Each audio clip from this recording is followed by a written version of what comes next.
שמי אלי כהן, הגעתי למרפאה לפני כשנה וחודשיים בעקבות נפילת גשר עליון. דוקטור ג'רי קיבל אותי והציע לי תוכנית טיפולים של לסת עליונה ותחתונה. לאחר מכן הופניתי לדוקטור מאיר.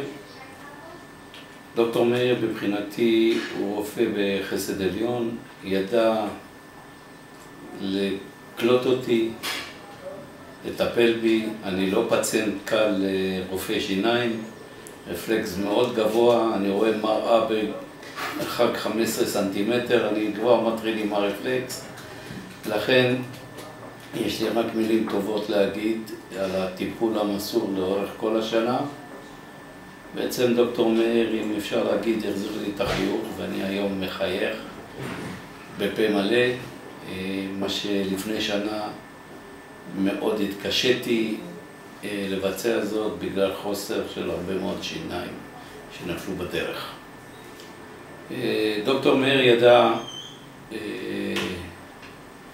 בוא נגיד, לפרוט על הנימים הנכונים, בייחוד בשלבים הקשים של הטיפולים, כגון לקיחת מדידות והשתלים למיניהם.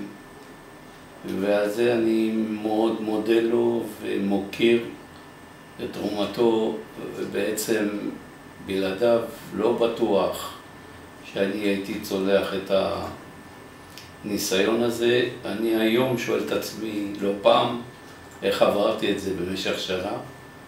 תמיד היה לי כיף לבוא למרפאה, עדיין יש לי את הכיף הזה.